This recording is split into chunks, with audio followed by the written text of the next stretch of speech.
So the WeFeed kicked off 2019. Yeah?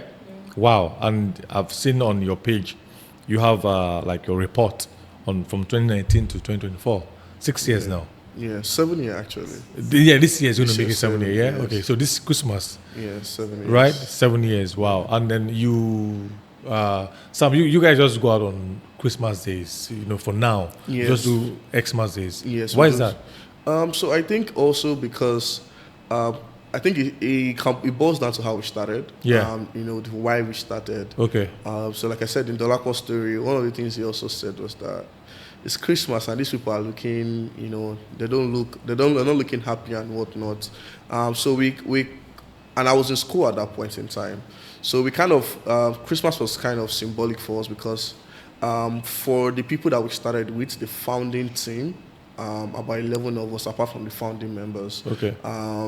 All of us happened to be around on Christmas. Okay. So it also happened to be that the next time all of us would be around again was on Christmas time. Okay. So we now decided to pick, okay, let's just make this a Christmas thing, and because most of us were still fresh. We're still in school currently, So we're just coming back from the semester for holiday breaks and whatnot. So and we decided to, I think about the second year, we discovered that we can own this season and this time. Yeah. And by the time we come back the third year, people already looking out for us. They say, those are the people that gave us food last year. we feed. So yeah, so that's why Christmas has become our day for outreach. Wow, there is so much you guys have done in 6 years, to be honest, and I'm like speaking for the communities out there, asking for more. There is more you guys can do. If you can do what you've done with 6 Christmases, you can do more. Yeah, definitely. You've done so much with this, just doing that Christmas outreach. You can do more. You've done 1,000. Yeah. Have you done 1,000? Yes, we to have. feed 1,000. We have fed 1,000. Right, that's huge. Yeah. So what I'm thinking is, what sort of collaboration do you think if you guys have right now that can enlarge your capacity to doing more? So I think the first thing for us is we went back to our drawing board. We decided to okay, now we're out of school. We have to do this structure. We have to put a bit of structure to this. We went back to the drawing board and we asked ourselves, what else can we do better and what are the strengths? So that was what even initiated our vision statement, which is to spread happiness one smile at a time. Mm-hmm. And so we are really we're in the business of ensuring that our target audience and target focus is children and young adults, and to ensure that no child is left left side or hungry, right? So spreading happiness one child at a time. So we're looking for partners, people that have the same ideology as us. Yeah. We're looking for people, community-centered, partnerships, community-centered partnership. We are looking for even more volunteers actually, because it takes a village. It takes a village. We started as 11, and now we are at the capacity of 150 volunteers. Yeah, 150 volunteers. Wow. Yeah, so we have one big group chat. So we're looking for more people. Because we know that the more people we have, the more likely we're able to reach more people and more we're able to do more. So we're looking for creatives. We're looking for anybody that shares the same vision, anybody that wants to do more than just exist for themselves. Anybody that also is willing to sacrifice, because we crowdfund. There's no budget coming from somewhere or any big sponsors. We've had partnerships, but at the same time, half of the time we crowdfund. We go to people that we think are worthy, that buy into our idea, to ask, we are trying to do this, and sometimes we draft decks, sometimes they get bounced and they get hurt. But so anybody that carries, the same likewise passion and willing to sacrifice, we are ready to collaborate. Yeah, Maria, I'd like to tap into your strategy. Yeah, so you guys now, I speak to NGOs every day. One of the issues I see with them is having to keep their volunteers. So keeping a volunteer, I mean, when money is not involved, it's a volunteering thing. People don't really bring in their A games. So what has been your strategy to keep over 100 volunteers? Okay, so I would say personal relationship, because most of our volunteers are friends of a friend of a friend, and some are also like basically personal relationship basically. So it's very easy when you can tell a friend that, oh guy, hope you're coming for WeFeed this year, or WeFeed needs you for this, or WeFeed needs you for that. So it's easier that way.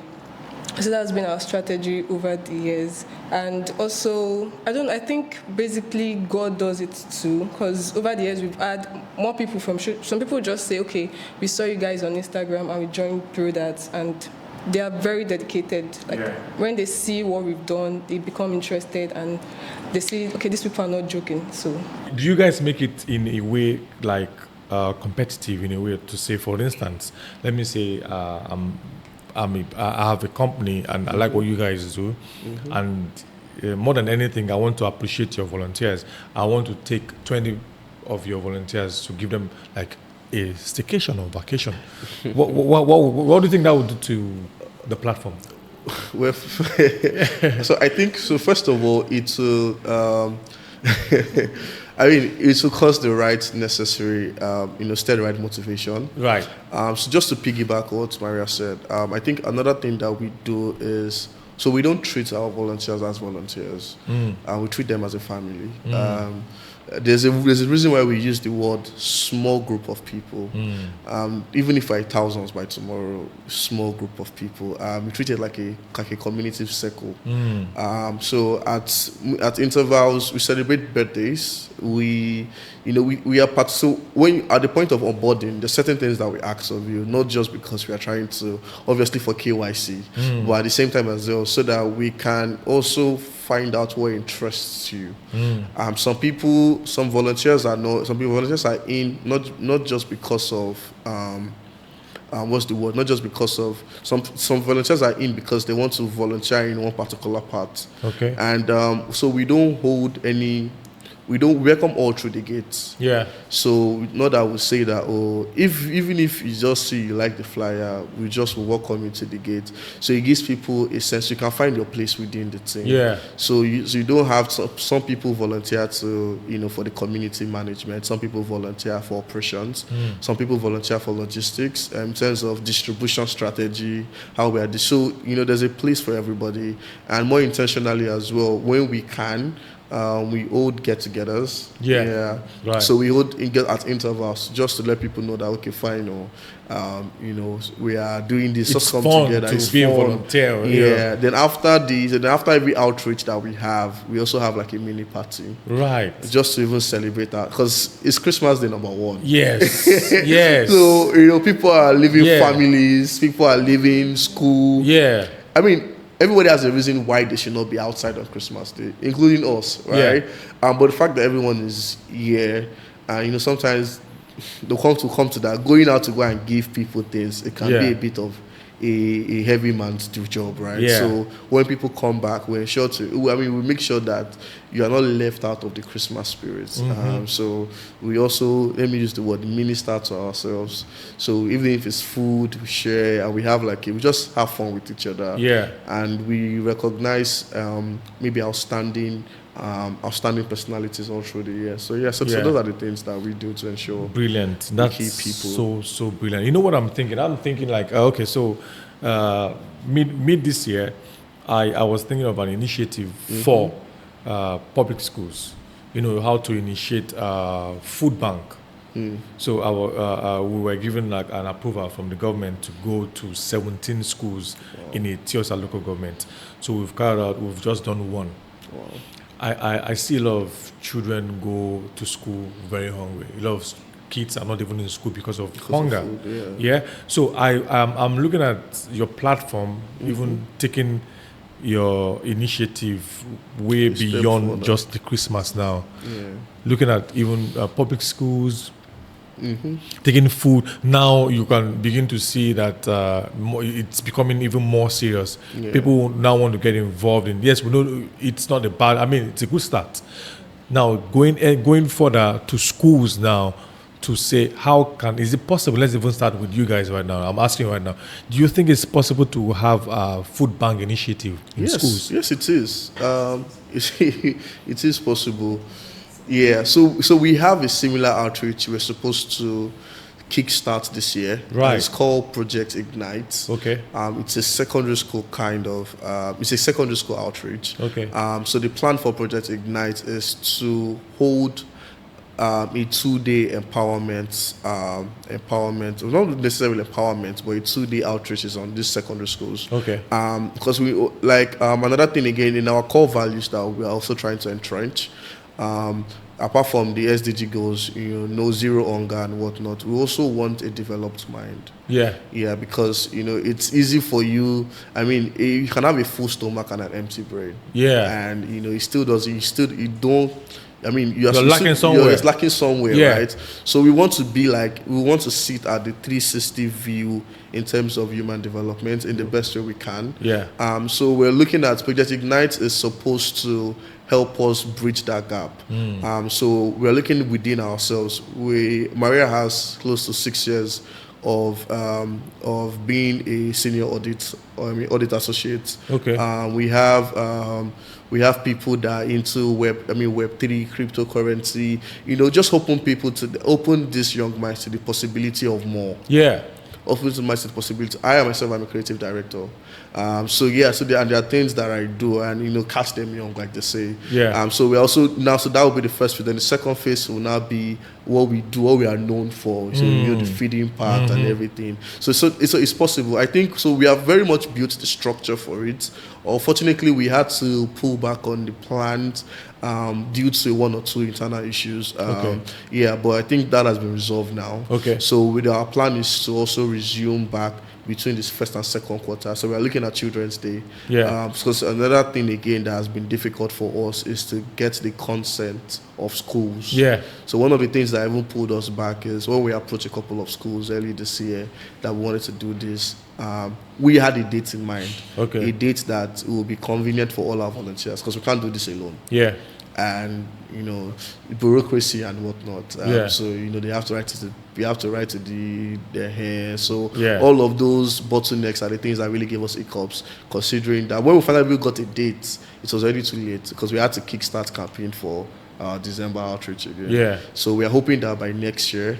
Now that you've mentioned this again, I'm hoping this is a conversation we can even pick up after this podcast and see how we can also join hands. Our goal is to in the next 10 years feed over 10,000 people. Yeah. And I think we are very much on track. Yeah. If we are closing this year with 1,000 feed a family now. Yeah. So that will add to the number of about 7,000 plus. Wow. So we're hoping that we hit that target. Earlier than maybe a year shy. Yeah. And we can now dream bigger again. We will shoot for 50,000 over the next couple of 10 years. So that's it. So I like what you guys are doing, to be honest. And there are very bright collaborations I see with you guys. If you guys can keep the vision alive. Do you understand what I'm trying to say? Yeah. Yes. I think there's provision already for the vision. So it's for you people to keep the vision alive. But try not to focus on the provision. Yeah. How it's going to come, how it's going to happen, Yeah. it's already there for the vision. So now it's Christmas, yeah? What are we expecting from you guys this Christmas? So I'll let Maria. You let Maria do that? She's dressed in Christmas colors. So. So Maria. Okay, so this year we're planning on feeding 1,000 families still on the streets of Lagos Island. Okay. So I think this is what we're going to see. So we're doing Feed a Family outreach. It's the second time we are holding this. Okay. We piloted it last year. Wanted to see how well we are going to do, and so the idea behind it is like I shared. So we feed people, giving them plates of food, water, and even resources and whatnot. But we noticed that it kind of ends just there. if you know what I mean. So, when you feed them and you go back, they go hungry the next day. They have to start looking for daily bread. What they feed a family outreach is targeted as is how we can sustain, that happiness, from a plate of food to 5 plates of food to 10 plates of food, right? For one family. For a family, right? Not just a single individual now. Right. So we're looking at a family now, right? So last year we did about 500. So this year we're just trying to take things. We initially started the year, we wanted to do 2,000, but we have to just be frank with ourselves, based on provisions like on ground. So we started to just cap it at 1,000. At least it's still double of what we did last year. Yeah. And we feel like there's still more certain areas that we are left untouched. So that's what we intend to do this year. So it's feed a family outreach. Okay. And 1,000 families on Lagos Island specifically. So how do you select these communities you go to? Do you randomly do it, or? I think because we grew up on the islands. Yeah, so it gives us an idea of where these people are. Then we also have a team that does the feasibility studies for us. Okay. So we have I think headed by one of our volunteers. If I must call names, Joseph. Yeah. Okay. So Joseph does a very great job at that. Okay. So because sometimes in most communities, another thing that is quite interesting, you will discover that because a community looks like, can I quote and unquote impoverished, doesn't necessarily mean they're impoverished. So in most cases, you ended up. So I think in the first year, we had problems of when we go to certain location based on what we thought we know about those locations. We'll discover that these people are not really the people that we need to. They're not your audience. They're not our audience. Right. So there's a lot of scrutiny that we give into those locations that we select. So Joseph does a very good job handling that. So once we do that, then we ourselves, the founding members, founding team, we go to check ourselves, we ask a few questions. Then also security. Because things can get very rough. I think a couple of years ago we had the stampede crisis at muster point of distribution of things like this. So we also look for anywhere we are going, apart from the fact that the people have to fit our demographic. We also try to look at what's the best possible way to do it. So that we don't avoid occurrences like that. So we look for and we just say we'll go with security as well. So safety for the people that are even coming, so that they don't say they are coming and and they don't go back the same way they have come. So so we try to avoid that as possible. So and all of that, then from there, after that, then we now start moving there. So the distribution is quite easy. Because I frankly think anywhere you gather to share anything, people will come outside. Naturally, So people will come outside. If you tell them to line up, to file up, they'll naturally do, right? So I think that's like the easiest part. But the most difficult part is identifying specifically where we need to be. And how we need to get there. Then if perhaps there are stakeholders, let me use that word, in those communities, we like to reach out to them and say, this is what we are coming to do. So, and there are times maybe they have specific people, special needs people that they know that they're probably not maybe able to come outside. So we just, we go see them ourselves, and sometimes even minister out of the substance that we have and just say, take this specially for you. So that's what we do. Funding. Let's talk about funding. So funding has always been the major setbacks. You're laughing already. So what I always say to people is try to, generate funds. Either you're running it as a social enterprise, but for sustainability, how have you guys sorted out? Now, you obviously want to do a whole lot more. Yeah. How do you want to take care of funding? Do you want to depend on, the people you already have funding you right now? Well, I think we're having this conversation while we're coming in. Like you said, funding is a big issue. But I think one thing that I will allow, Maria can do justice to, because she's our financial secretary. Okay. Maria, let's hear from you. Let Maria do justice to that. Okay, so first of all, most of our funding comes from our volunteers. And sometimes we also have partners. There was a year that we had like a partnership with a company, so they like donated to us. And there is this thing we also do called 1,000 per person. Yeah, so that has really helped us. We just tell you, okay, ask someone to send 1,000 euro. Like if you ask 10 people, that's 10,000 euro. So that like contributes to the money. And we also have like patrons and matrons that we reach out to. That okay, it's WeFeed season. We need this. Can you help us with this and that? And they've been very helpful over the years.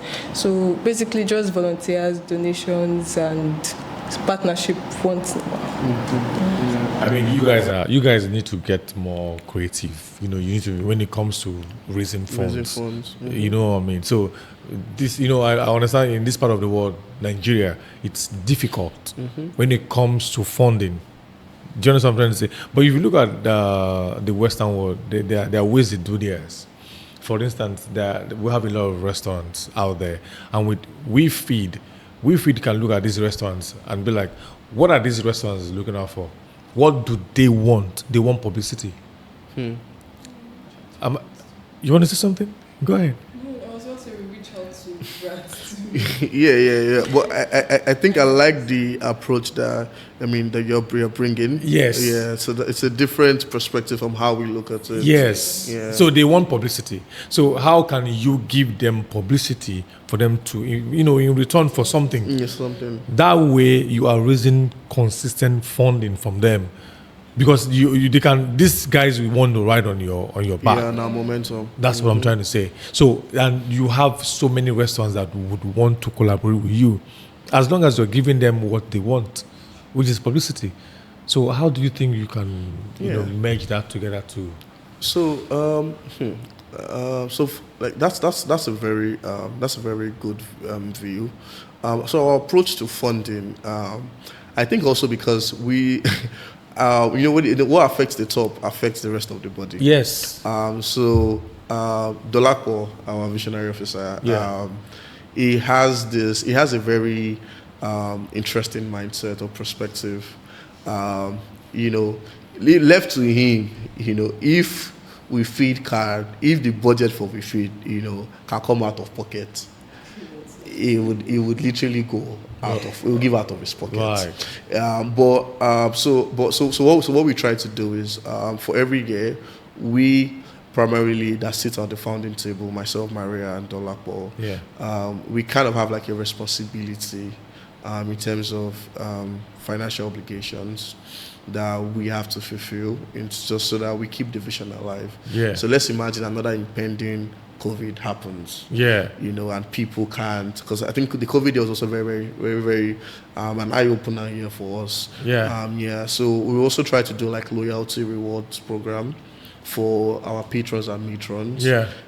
So because we know that obviously at the back of your mind they know that we feed this every year now, but we ensure that it's not until we feed before we now call again. Right. So we celebrate birthdays, we celebrate anniversaries. Some of them are married.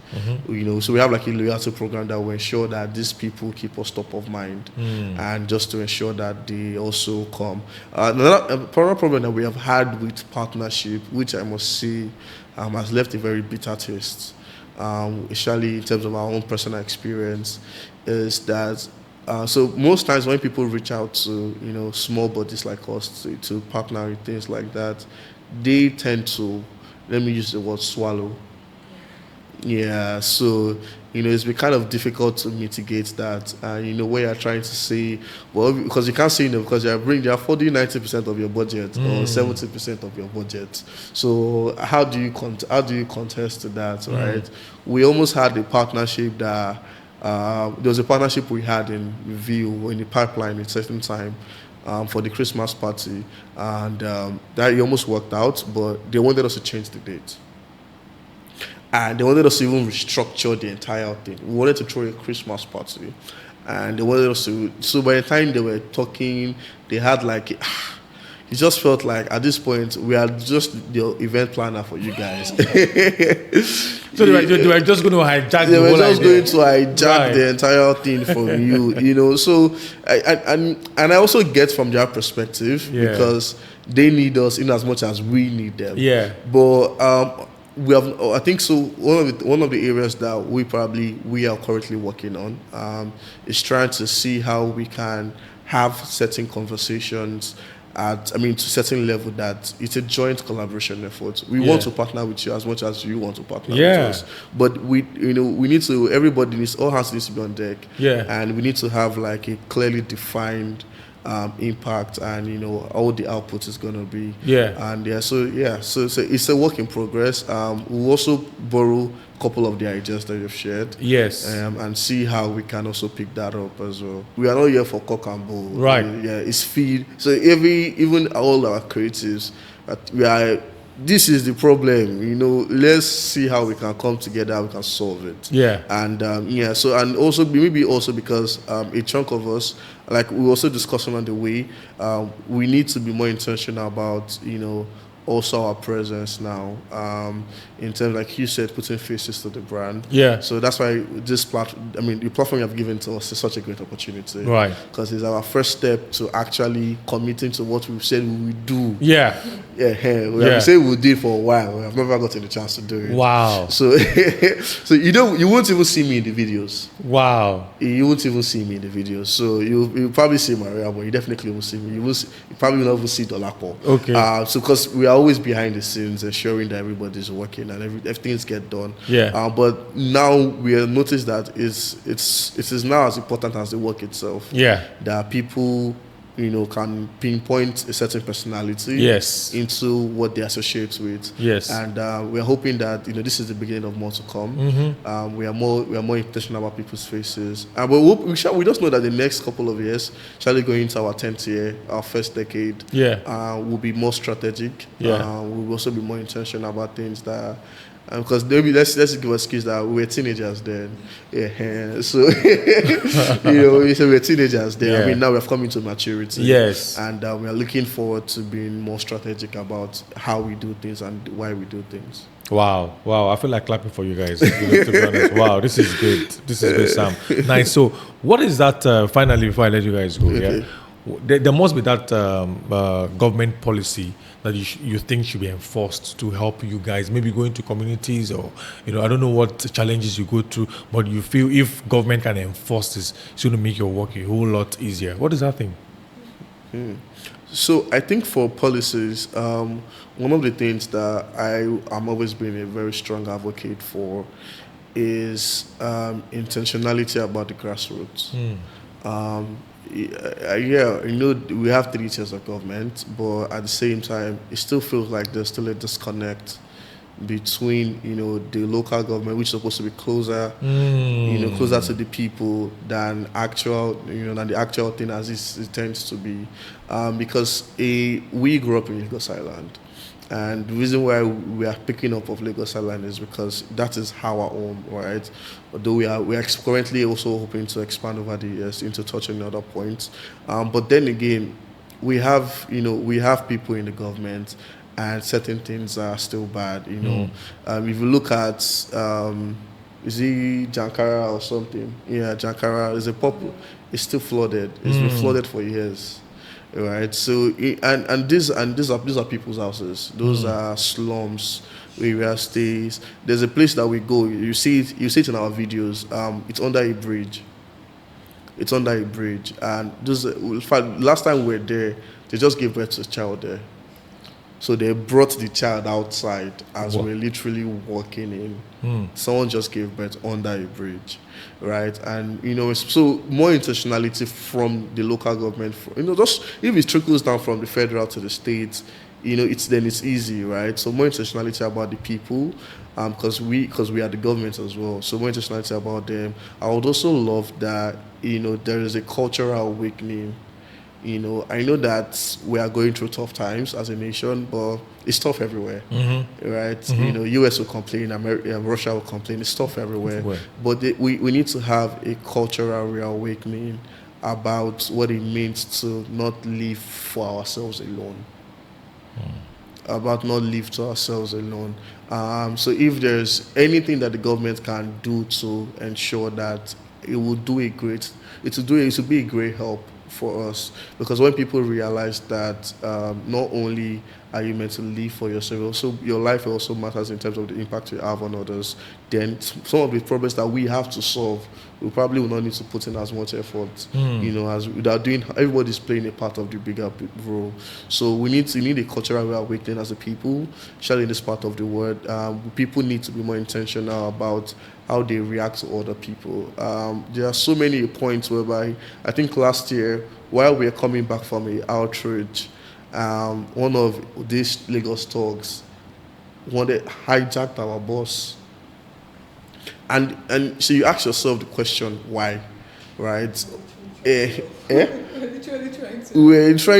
literally trying to help. We didn't come here to beg or to come and fight them. Yeah. So we came here to help, and you can see you are a part of, but you want to hijack the bus, right? So it's like our social consciousness has been stolen from us.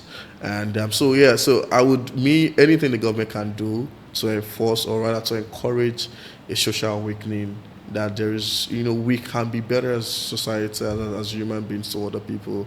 And lastly as well, let the government be more closer to the people, because people are crying every day. There's a need everywhere. People are hungry. You would surprise how much a plate of food will mean to a grown-up man. It was through WeFeed I personally discovered that, some of the things that we take for granted are really great privileges. You give somebody a plate of food, and it's like you made the entire year, and it's just rice, meat, and water. Or sometimes you give somebody. Last year we gave somebody a pack. We gave a family a pack, a mom a pack, and her face, you could see that she probably had no hope for the rest of the day, but just carrying that box alone, and those are the things that kind of reaffirms us as a team that we remain committed to the cause that we stand for. So that's what I would say. Wow, Sam, you have a political blood in you. Do you have any intention to become as a politician? No. I think that's the Laqua's mantra. So for me, it's just to do the work, literally. Wow. This is going to go far. To be honest, I like the way you've spoken. Well spoken, to be honest, and well spoken and well driven.